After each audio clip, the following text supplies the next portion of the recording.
Okay. Hello, Hannah. How are you?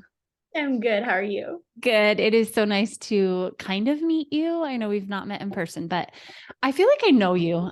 Isn't that the weirdest thing about social media? It's crazy. It really is. I'm like, aren't we friends? Aren't we? No, I mean, like we are now. It's like we you are think now. you are, but then once you at least Yeah. Zoom, then you're friends. Yeah, Then totally. Yeah. I'm And not. and I have like some of my friends in real life friends who follow you on Instagram and I'm like, are you guys actually friends too? Or is it like anyway, it's just funny. Like small world. It's a small world. It Yeah. really is. So, well, I'm excited to have you here. I'm wondering though if you could start out by just introducing yourself to our listeners. Yeah. Okay. Hi, everyone. I'm Hannah McLeod. I live in Spokane, Washington. I have been married to my husband, Richard, for almost 10 years. And we have two little boys. Jack is 3.5, and Peter is 10 months. And yeah, I stay at home with them. I'm a body partner on the side and just trying to do life well. That's amazing.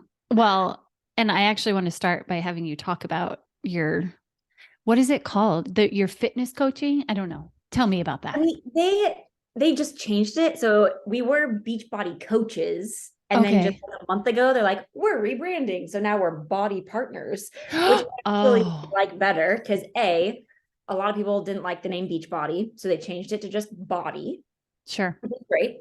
And then coaching, it makes you think that you have to have some type of like education or be a personal Sure. trainer when really all we're doing is we're partnering with them to use their tools Yeah. and other people do it too. So I've been doing that for about, well, over 6 years now. Oh my gosh. Started out, I know time flies when That's you're having. amazing. Yeah. So it started out where the place that I worked in corporate America, pre-kids, they had a gym in the basement and they had Insanity and T25 DVDs, which Oh I my didn't gosh. realize under the Beachbody umbrella. Oh, I didn't know And that. so, yeah, so those are some Oh, of the original programs along with like P90X, which most yes. people have heard of. Yes, so that's Yes. like Okay. OG Beachbody, like back in Got the it. day, Got it. Got it. Okay. back when you had to actually buy DVDs and Yes. I think we or have P90X somewhere in our house, the right, most DVDs. people have them like burned off Yeah. of like, but that's fine. So I would do those with one of my coworkers if I wanted a good workout. Sure. Otherwise, I would just like watch Netflix while walking on the elliptical or Yeah. something. Yeah. So I did T25 because Insanity, I was like, I watch you do this. I'm not doing that. But I would do Yeah. T25, loved it, whatever. There was a bunch of different things where it came at me from a bunch of people doing it, loving it. And so I eventually jumped in when I was like, okay, we want to start trying to have a family. I could use like a few more healthy things. Sure. Um, Yeah. That's good. yeah, right. So gave it a try. It blew my expectations out of the water. And so then I've just kind of been doing it ever since with those little things along the way of like, oh, I'm just going to have this as a side hobby. And Sure. then, help to change some people's like mindsets on just like life. And I was like, oh, this can Hmm. be more. And then the paychecks started going up and I was like, oh, this can actually like help my family and be more This is that a way. So thing. Yeah. little things, always trying to do it authentically because we've all experienced the people doing network Yep. marketing not the best way. It's like, I Yeah. don't want that to be me. Yeah. So always trying to do it. And it's constantly changing even now of like, what does that look like? And so still just trying to do it in a way that is authentic to me, who I am, what I believe in, and then training my team to do the same thing. So we don't become those people that everyone's like, Yeah. you, but Ew. it's like, Yeah. what you're doing is awesome. And I just want to encourage others and have like people who get my heart. And it's been a wild ride, but it's been probably the one of the best The decisions best. made. Yeah. Can you tell me about kind of what it is? Because I watch you on Instagram. I'm like, are you kidding me? She's what? Working out again every single day when you have All the time. which we're gonna get into everything you have going on right now. But I'm like, what I feel like what excuse do I have when Hannah is over there?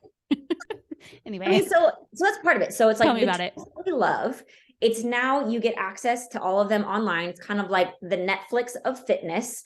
Okay. We just have access to a bunch of programs and classes or whatever, but all of them have a calendar for you to follow. That was huge for me because I used to, look up random things on YouTube. And I mean, working out is great if you can actually be consistent with it. And that's the whole point of this is, if you do it, it's going to actually work, you know, like Yeah. that's the battle is if you're making it up yourself, you're like, am I actually doing anything? I don't know. So I leave it to the professionals. Mm-hmm. Doing the 30-minute videos because after 30 minutes, I'm like, I'm done. So I do 30-minute videos, leave it to Okay. the professionals with a calendar that says push play on this. Like this morning was cardio. I hate cardio. Do not Yeah. ask me to go on a run with you. Don't. Really? Oh, that's unfortunate. I'll just, not do that then. Unless it's in like a beautiful woodsy thing or on the beach, then I will. Oh, But okay. Okay. yeah, so give me Good to the right, know. but just a regular one, no thank you. Cardio is cardio in my book. So, but today it was cardio. I would not choose to do that on my own. But Sure. the calendar said it's cardio day. And I said, okay, let's do this. And I Yeah. just do it. So it kind of takes the guesswork out of it. And then there's also the nutrition tools, basic supplementation, not to do anything crazy, but just to feel our best. Yeah. And then I have a Facebook group. It's called My Encouragement Community because encouragement is like the central thing of what I do. I named the Encourage Tribe, like encourage Oh, yeah. my jam. Yeah. And so we all just check in there each day, cheer each other on. It's not meant to be a bunch of social media time because none of us need more social media in our lives. Mm-hmm. But then with that, I do post to social media for kind of two reasons. One is accountability for me because I know people are watching. And if I were I sure am. if I didn't post my workouts for a while, people would ask like, Melissa would say, Hannah, why aren't you working out at 5:38? Exactly. And then two, to show people what's possible. Yeah. For every season of life. Because like I said, I've been doing this for 6 years. Mm-hmm. And the only time I've ever not done it was the postpartum times. The first time I had to wait 11 weeks because I had more complications. This last time it was 5.5 weeks. So obviously I did what you need to do to let my body heal. But other than that, through, miscarriages, through pregnancies, postpartum, loss, like through it all, the whole point is not to do it because I should, because I have to, because there's some burden of, shame if I don't work out, but because I know that I feel better, my day is better if I move my body and do these things. Yeah. So that's kind of all that it really comes down to is hooking my friends up with these tools because I know they work. Yeah. Obviously, I do get paid to hook people up with them. Like, I'm not shy about that. It's like a kickback. Totally. So it is that just consistency thing. I know this is a thing that people can keep up with because there's so much content now on there that you never get bored. Because I get bored so easily. Like back in the day of T25, part of the problem was I did the same thing. Yeah. And I was like, I could like repeat everything that he said. So yeah. So now I just constantly do different programs. And so I never get bored. So, okay. Yeah. And you talk about like your shakes every day. Is that what you're talking about when you say like supplements? Yeah. So there's two like main ones that I actually like drink daily and recommend. There's a lot of other ones in case you have little things you're like, I need help with this. Sure. There's a supplement for that. But I'm not one to say you need a cupboard full of supplements. Like, let's eat real food and just do a few basic things. So the first is Shakeology. That is their nutrient dense shake that everyone thinks is just a protein shake. That's overpriced, but really it has 5 components of it. And protein, like really clean, good protein is only actually one of the 5 components. There's, I could try list them off. There's a digestive blend, which for me, like my digestive tract, it radically helped. And for a lot of people, that's because there's a whole digestive blend that helped with that. Phytonutrients, antioxidants, vitamins and minerals, and adaptogen herbs that actually helps our body deal with stress. So it's like, will it help you lose weight? I mean, I guess it can. Yeah. It's like one of the statements that says it can help with weight loss, but like, I'm not here to lose weight anymore. I'm like maintenance mode. So it's not like, oh, you drink this just to lose weight, but it does help curb cravings. It helps with energy and just probably gut health. Gut health for sure. That's a big one. Yeah. Which is directly related to trauma and how our brain, like all of that. So yeah. So I drink that every day, once a day. I drink that every day, once a day, and have for 6 years. Yeah. And then the other one is Energize. That's the pre-workout. That's one where it's not like, oh, you have to have this. But if you're a mom, you'll want this. Just because it gives you a little boost of energy. There's no crash and it's all clean ingredients. So it's one of those things where I'm like, it is also a cue for my brain because I read a book that was all about like habit loops and all of that stuff. So I would drink Energize all day, all the time if I could, because I think it's delicious. So like getting up and drinking that is kind of like a lot of people getting up and drinking your coffee. You don't question that. You want to do it. Yep. But once I do it, it's a cue for my brain, not just the fact that I'm drinking it, but also I'm like, ooh, I'm ready to go. Move. Yeah. Now it's time to move my body. So then it's a lot easier to get into my workout versus if I was just sitting on the couch and being like, well, I guess I should go work out now. It's like I have this stacking that I do. So those are like the main ones that I use. I do use some other ones, but those are the two main ones that I'm like, I recommend. That's awesome. Yay. Yeah. So, okay. So before we get into like why you're actually here, so if people are like hearing you talk about this and they're like, okay, I want to check that out. Like where do they go? What do they do? They talk to me on Instagram. Okay. That's easy. I know they could go online, but two things with that. One, there's a lot of stuff online. Yeah. So you can go browse and search, but if you purchase online, you get assigned a random coach and your kickback goes to a random person. We don't want that. We want you. We don't want that. And so if you want to support me, make sure that I'm the one that we talk about what you want. I create your cart for you. I send it over. You fill out the shipping and billing information and all that, but I get the kickback. And two, I'm going to make sure that you get the best deal because online, it doesn't always like tell you the best deals. I have a code for $20 off. Sure. Of course you do. So of course I do. Okay. So I will link your Instagram in our show notes then. So if people are listening and are like, I need to try that, they can find you. Or if they just want to say hi on anything. Yeah. Or if they just want to be, once they hear your story, they might want to just follow you just to follow you because you're so inspiring. So. And when people message me and say, I know this is so random, those messages are my favorite. I love random messages. Like I know people send or feel awkward sending them. No, I love them. So it's encouraging. Okay. Give me all the random messages. I love it. Good to know. Good to know. Okay. Well, you have had, again, I am just actually meeting you, but based on me following you on Instagram, you've had a rough few years. It's been a lot. And so as much as you want to share, as little as you want to share, it's your story. But I would love for you to kind of tell as much as you're comfortable with our listeners, kind of what's been going on. Yeah. I mean, honestly, I'm an open book. So I'm going to try to keep it condensed because I will say everything. You do you. I do. Because the thing that I've realized, how do I say this? Part of what I do with Beachbody Body is sharing my story authentically. The first time that I opened up about, I don't even remember what the first thing was, but about something small that to me was like a big deal that I was sharing it online. I was met with so much support and love that I was like, oh, I did not expect that. So the next time I had something else to share, I was like, okay, I'm going to do it. Hit send, more support and love. So I have realized that the more open and honest that I can be, I'm going to be met with so much support, so much love, and I can also help people. So like the first real big one was back in 2018, I think, is when we had our first miscarriage. Okay. And it was one of those things where we got pregnant. We were so excited. We had been trying for about 6 months.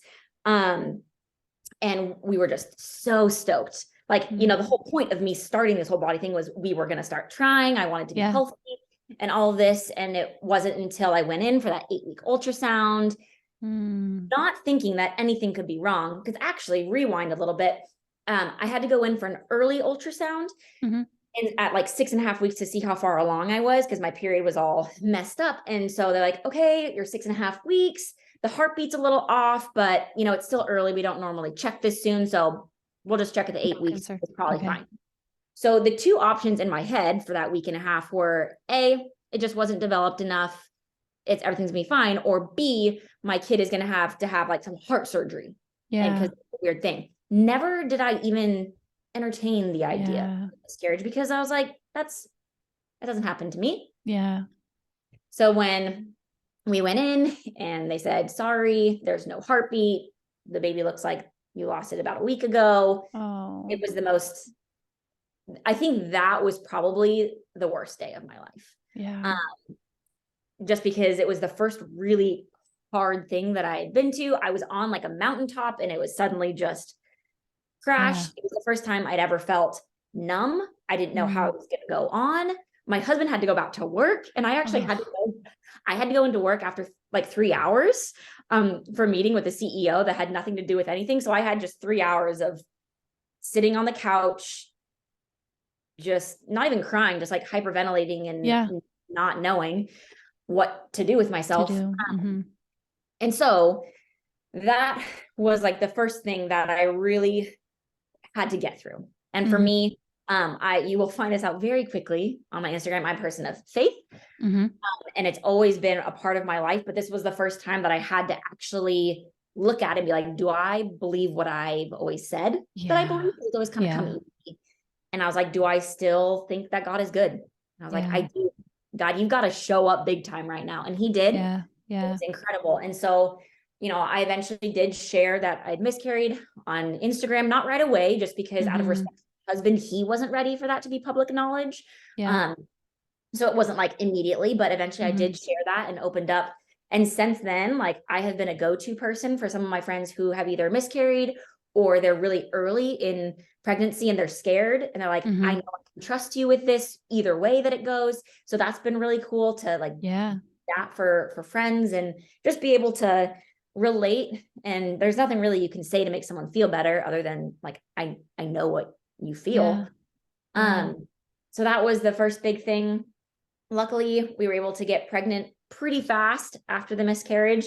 And that one stuck. So that's our son, Jack, who's 3.5 now. We miscarried 2 more times after him.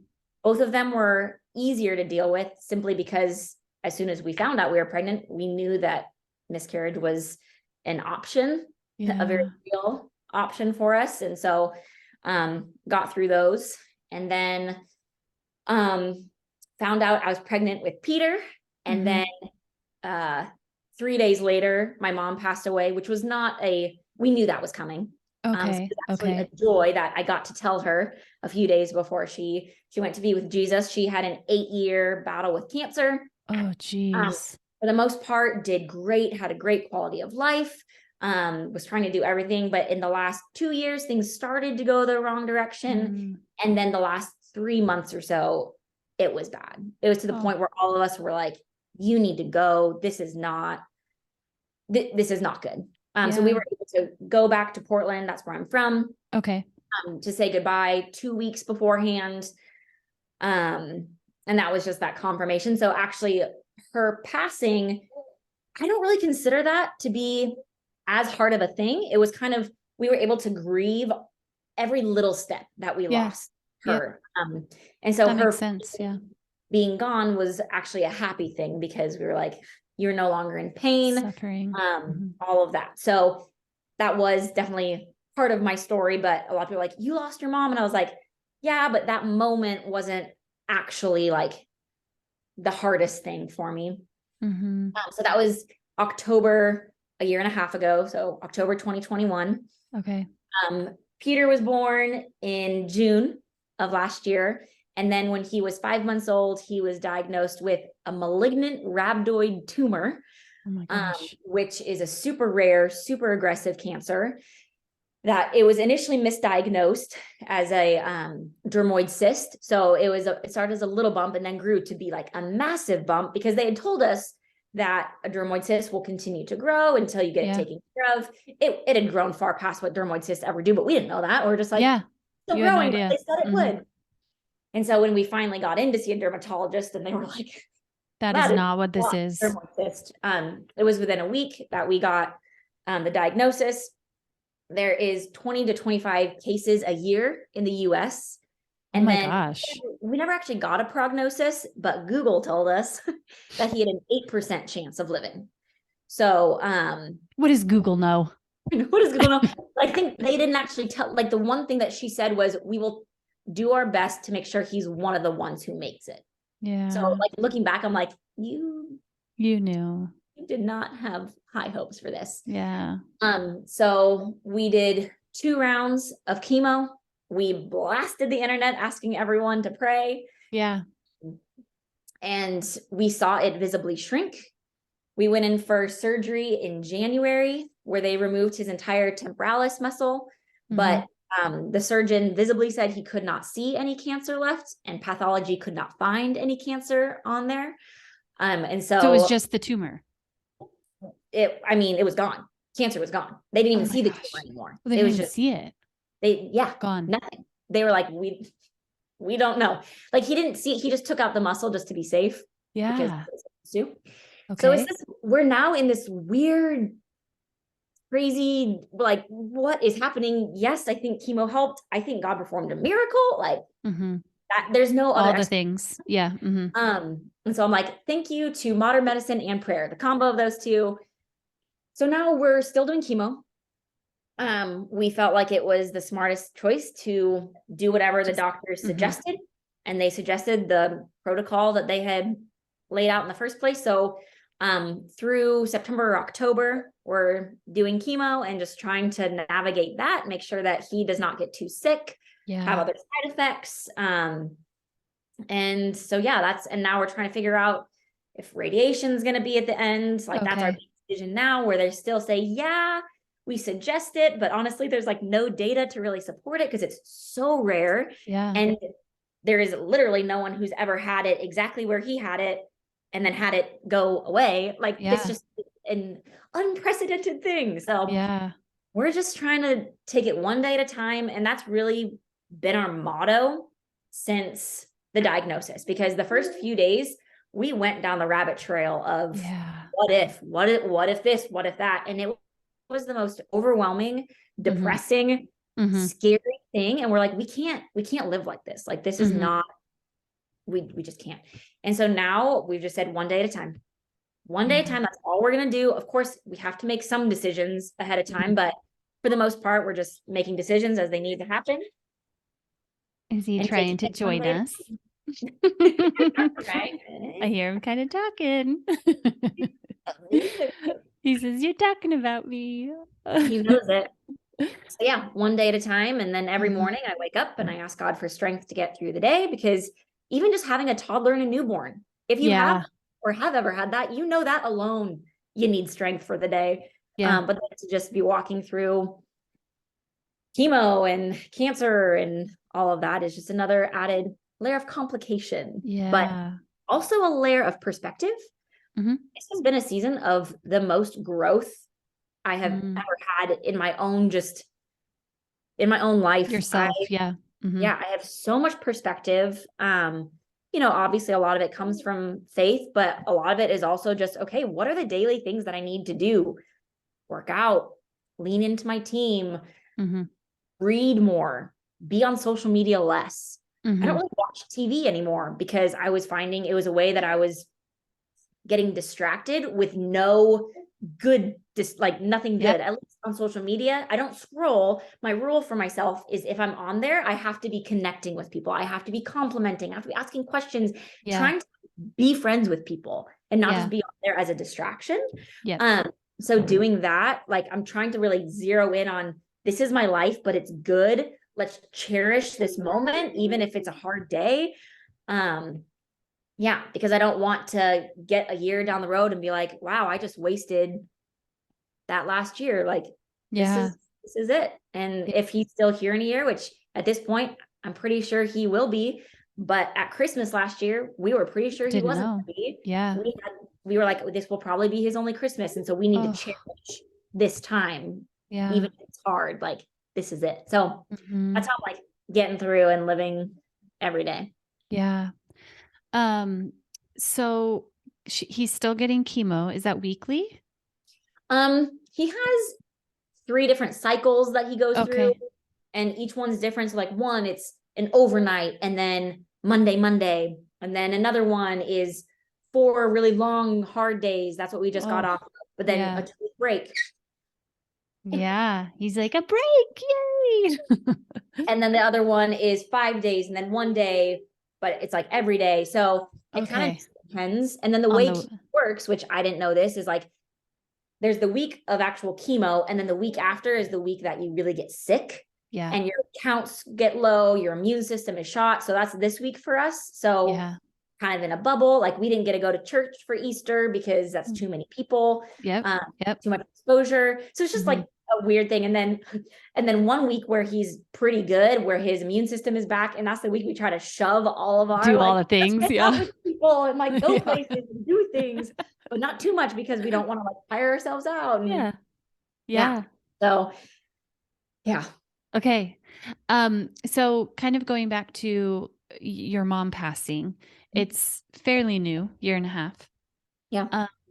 Are you finding that like there's moments where it is harder? You think about her, like maybe even when you have stuff going on with Peter and it's like, I wish my mom was here. What is that like for you? So in our family, we call those grief bursts. Okay.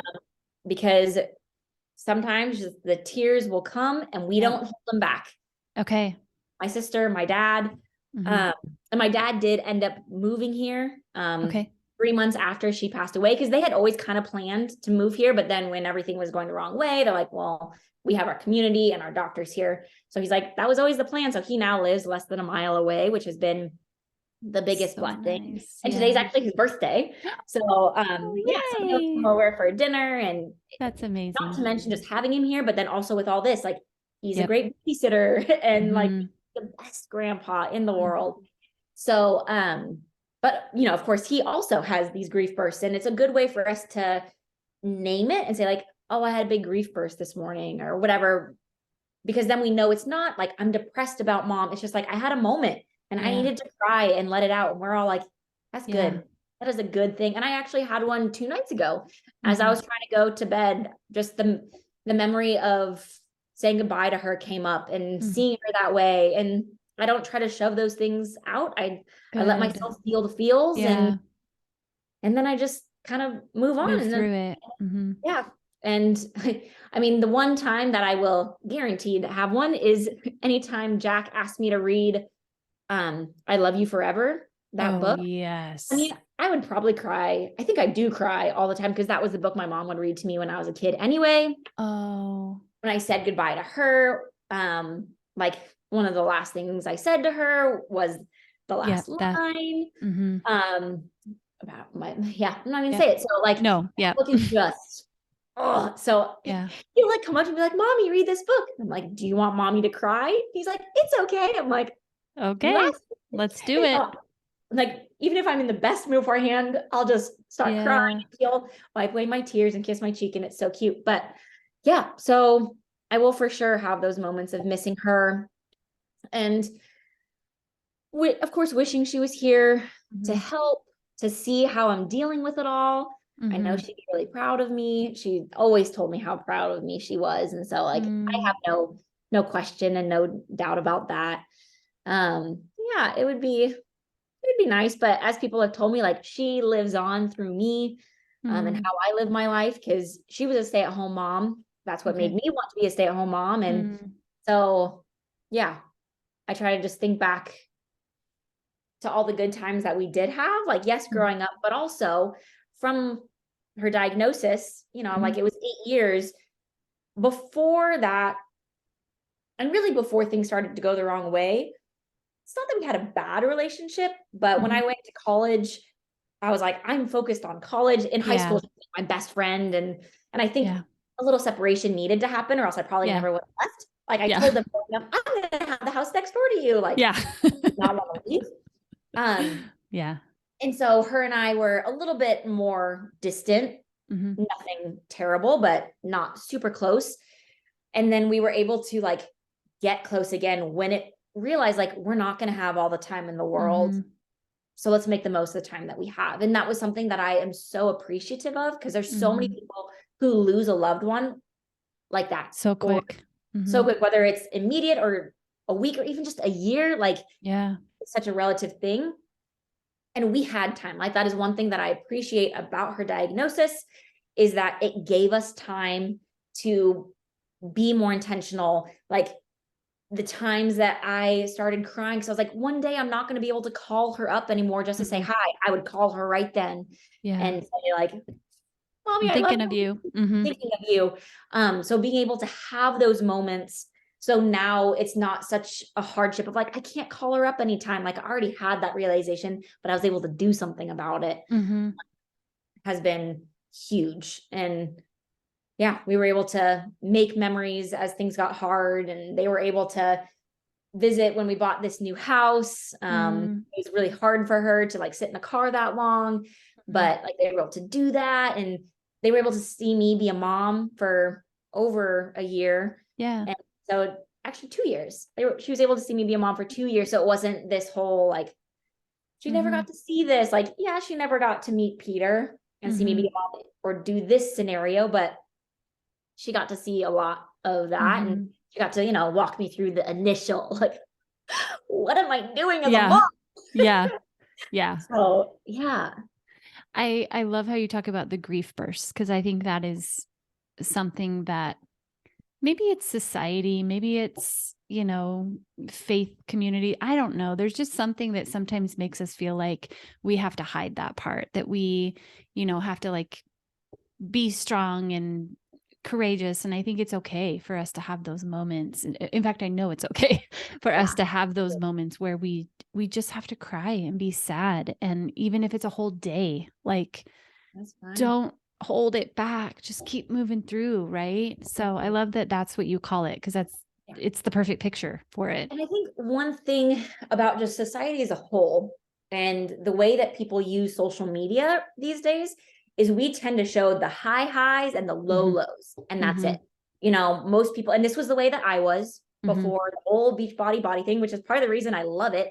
It helps me live in the middle. I'm actually to post about this yesterday. It helps me live in those middle spaces of like, hey, I'm having a hard day as a mom, or I had a mom fail today, or this happened or that happened, or whatever. And it doesn't have to be this highest of high shout out or this lowest of low thing, because when people are only showing those things, then if they show any type of grief, people assume like it is the world ending. When lots of times we're like, no, I don't actually want that much attention. Like, I don't want you to think that it's something crazy or that I need serious help. I just want you to know that I'm having a hard day. Like, or even a hard hour. Because I mean, motherhood, like hour to hour is a whole roller coaster. So it's like being able to live in the in-between and not have to be so extreme, whether it's on social media or with our friends or whatever. It's letting them in on the roller coaster. Yeah. Well, and so you're faced with having to, Peter needs so much of your time, attention, energy, that then there's Jack, and being able to balance, like making sure he's also getting your time, attention, energy. Yeah. So tell me about that. How do you balance that? Or do you? With a whole lot of struggle, my goodness. Yeah. Yeah. I mean, a lot of it is with help from other people. Yeah. Because I feel like my capacity to be patient with Jack, to not to love him, but to play with him and do that, that is actually the thing that is the lowest. And that I have the hardest time with. And so making sure that he does have play dates when he's able to. My dad is great at coming over, but lots of times my friends will be the ones who watch him if my dad can't, and making sure that I'm at least at first going to the friends that are his best friends. Yeah. So that he feels like he's just getting play dates. So if I don't have the opportunity or the capacity to play with him, at least he's getting, played with elsewhere. Yeah. And then the connection piece. That's what I hear you saying. Yeah. Yeah. He's in the age, he just wants to play with you all day. Yep. But then also taking advantage of little moments. So like one thing that I shifted, I don't even know how long ago, but it's huge, is the first thing that I do when I see him, when I wake up, is I get as excited as I possibly can to see him. Yeah.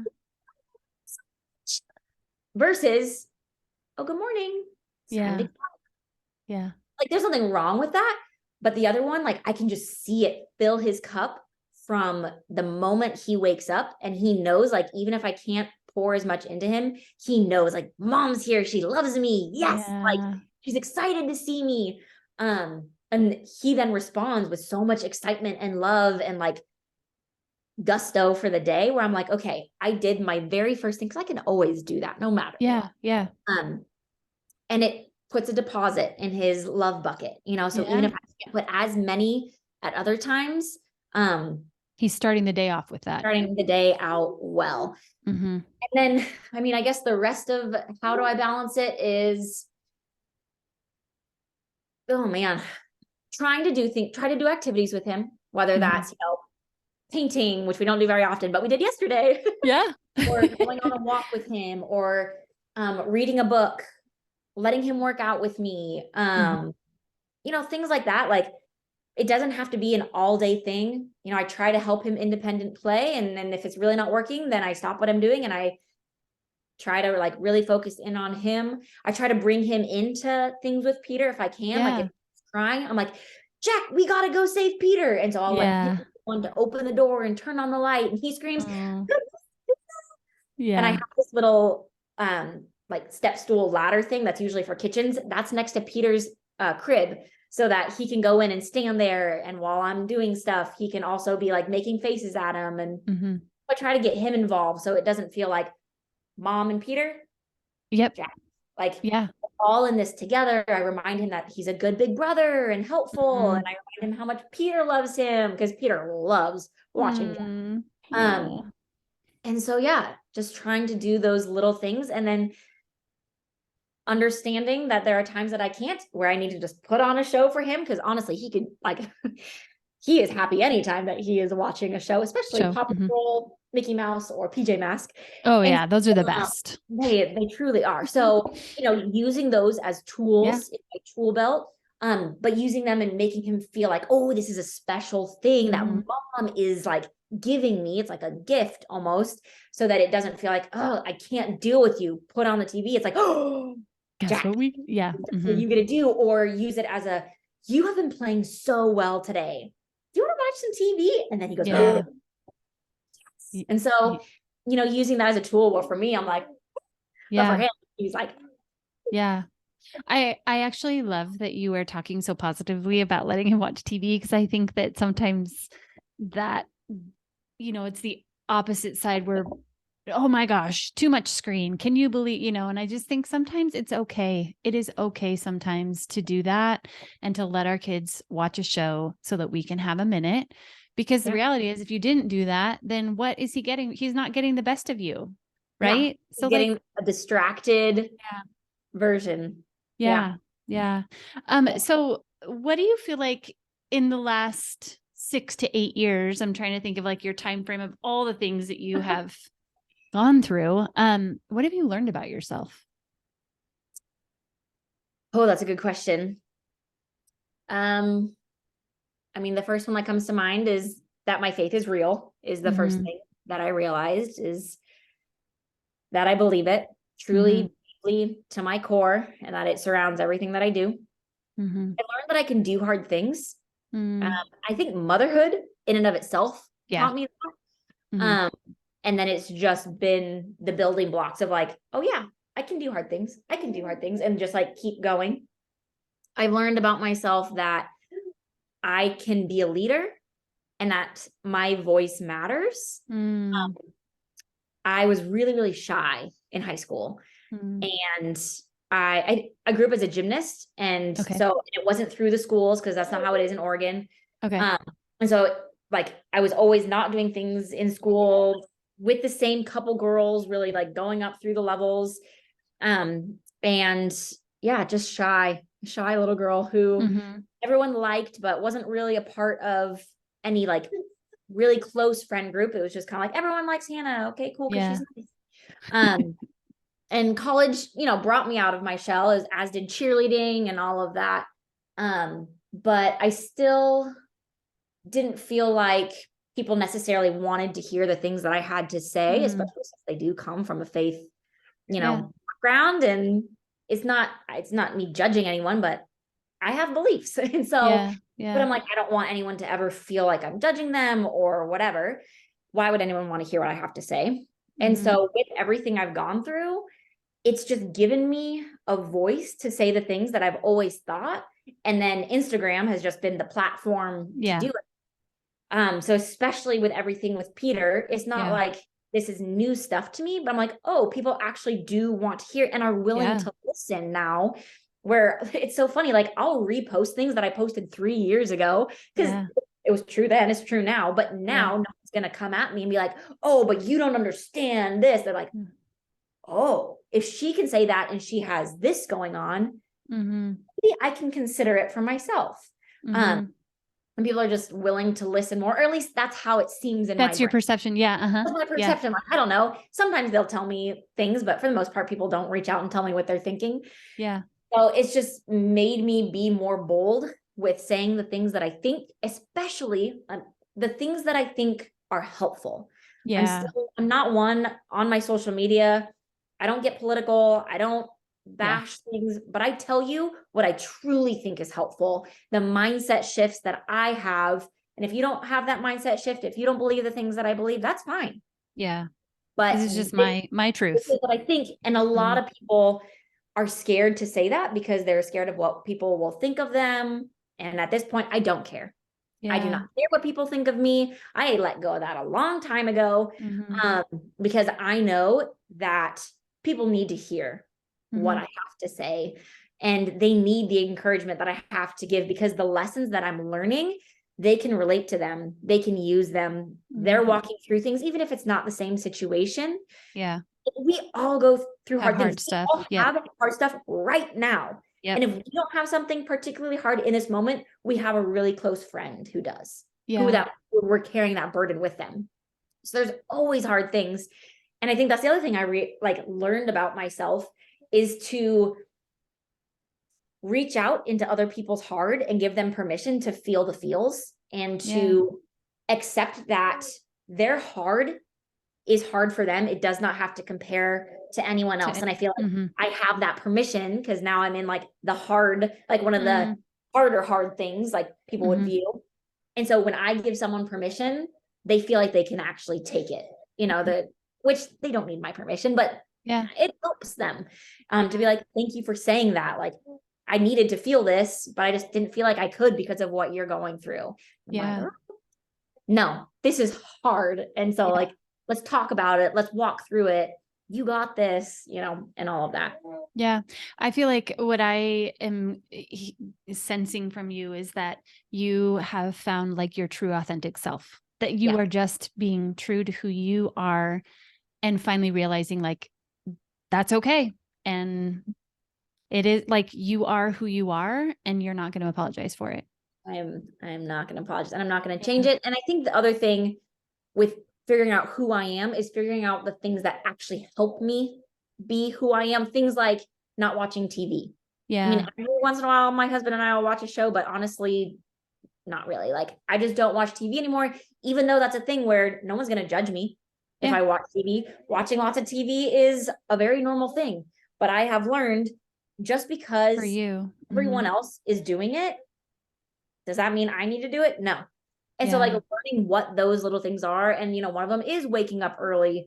I've never been a morning person until I turned myself into one in 2020.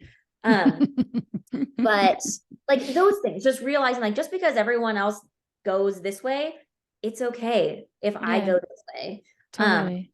With my actions, and not just like my thoughts and beliefs, but actually like actions behind it. So it's being authentic with that. Yeah. So you've talked a little bit about it, but like, as you've gone through some of these harder things, what are some of the tools and resources that you've tapped into to like make sure that you are staying as healthy as you can be, and be true to yourself? Yeah. I mean, honestly, one of the biggest ones is Beachbody. Because that has been fitness, nutrition, taking care of myself, but also the community that I've built around that. Checking in, like with my team. That's also something that it is for myself, the entrepreneurial side of it, the creative side of it. I was a business major. And so that's also how my brain works, is I love the business side of it, and helping my team with that, who aren't quite as business savvy, and all of that has given me something else to focus on. That's outside of motherhood, outside of the hard. So that's been big. I mean, personal development, whether that's books, podcasts, doing that has been huge. Music, I play worship music often, all the time, pretty much in our house. And then like when I'm feeding Peter in the middle of the night, making sure that I am not on my phone, but I'm either listening to music or listening to a podcast. Sometimes it's faith-based, sometimes it's business-based. Recently I'm doing more like parenting and marriage ones, because a big part of this is also making sure that my marriage is healthy, as strong as it can be. Yeah. Because they told us that at the beginning. They're like, yeah, walking through cancer, like it is straining on a marriage. And we've also learned having a toddler can be straining on a marriage. So I mean, pouring into my husband as much as I can has also been a huge tool and resource, because he's my bestie and we're in this together. Yeah. So I mean, that's been huge. And then another one that's been helpful is when I'm saying like reading books that are actually challenging to me and helping me grow as a person. And so two of my favorites that I had read before, but I just reread and will probably reread them every year, if not more. One is called She Works His Way. And it's for women of faith who also work any type of job. Honestly, I think even as moms, we could take stuff away from it, but especially if you do anything for any type of income. It is an incredible book. So She Works His Way. And then The Ruthless Elimination of Hurry. Oh my gosh, I love that book. Comer. Yeah. Just reread it again. And it was like, And so something with rereading those that I was like, okay, light bulb moment. I just want to read books, even if I've read them before, that are going to challenge me, that I know are good. And if I have not yet mastered the things in them, I should probably read them again, instead of like being this personal development junkie who only consumes and reads stuff and thinks, oh, that's really good, and maybe highlights something, but is never changed. Do it. Yeah. Doesn't do a thing. Yeah. Because that helps no one. I think that actually makes you more stagnant, because you're more frustrated with yourself, that you're like, I know that I should do these things, but I'm not doing it. So I'm like doing that stuff, trying to like consume stuff, but then actually make it change my life, making little changes. Because what I've also realized is when you make a little change, it might seem hard at first, but you get better at it. And then eventually it becomes a habit. Yeah. You can move on to another little change. Like, so for me, working out each day is no longer even. Yeah. You just do like, it. I just do it. I don't even have to think about it. Even if, I'm staying the night at the hospital. Yeah. I find a way to do it because it's just part of my day. Like, I don't even consider anything else. And so things like that, like one thing that is so taxing for one person is no longer taxing for me, because it's habit. So it's like the idea of routine and predictability that we talk about, like providing to our kids. We need that just as much. We do. You really do. Yeah. Yeah. And that's what you're doing, is providing that for yourself. Yeah. And then, I mean, other tools, I think just being real with the community that I have. So for me, obviously I do have an online community, but also I have friends here. People. Yeah. Church community. I have just, my core group of friends here. And just being real with them of where I'm at, where I could use help, how I'm doing. And with that, more before the cancer diagnosis, because I have to say no a lot more. Okay. But before that, making sure people knew that I could say no if I wanted to, and actually say no to people, because then they knew that my yes was genuine. Yeah. Because I think that's something we're so afraid of offending people or whatever, that we'll say yes when really we wanted to say no. And then we'll probably cancel on them later, or we'll do it half-heartedly, and then they can tell and they feel bad. So whatever, I'm like, no, I am having good boundaries. It's having good boundaries. Yeah, exactly. And so they know if I am doing something for them, doing them a favor, or if we're getting together, whatever it may be, if I say yes, I will be there. Yeah. But I also want to be there because I said yes. And and I'm not trying to. No people pleasing. Yep. Nope. And I will say no kindly if I can't. I just don't have capacity for that. And that's something that I've done for years now. And I think it's really helped in this season. People know that when I say yes, that I really genuinely mean it still, even if my capacity's lower. Yeah. Yeah. That makes sense. Okay, well, we are coming to an end because we have to, not because I want to, but I do have, Guys. I feel like I could just talk to you all day, and maybe we just need to get together for coffee and make that happen. No, not Well, coffee. Let's get together for an energy drink. Just kidding. yeah. Either way. I like coffee. Okay. But I do have two more questions before we wrap our time up. So the first is, what do you wish more people would think about when it comes to, what they don't see behind closed doors, like the hard stuff that we are going through as maybe just as parents, like the hard that comes with parents, but then, also everything that you have been going through. Like, what do you wish more people would think about from the outside, looking in? The first thing that comes to mind is that it's okay to ask. Yeah. I think a lot of people are scared to ask. And then with that, it's okay if you don't have the right answer. The best thing that you can do for someone, and I actually learned this walking through another friend who had a lot of trauma, is not try to fix things, but be a listening ear and just be someone who is there, who she knows isn't going anywhere. Yeah. And she can say the hard things, and I don't have to try to have an answer. And so for everyone else looking in, just ask how people are doing, check in, and know that it's not your job to have an answer. It's not your job to have a fix. It's your job, if you so choose, to just be there and be a friend, be a listening ear. And sometimes that's like the best thing for people. Yeah, that's good. Yeah. Okay, so what would be 3 resources that you would recommend to families who are maybe going through some hard stuff, or maybe starting their own healing journey, or realizing like, we're not in a good space. What do we do? Like, what would be 3 things you would recommend? 3 resources. Oh man. I mean, I think the very first one would be to find a church. Yeah. Okay. That's going to be my resource number one. Sure. Because, to me, I think faith is so important. And so I would say find a local Bible believing church and plug in there. So that would be resource number one. Resource number two is, I wish I had a good podcast, but like find a podcast that speaks to your soul.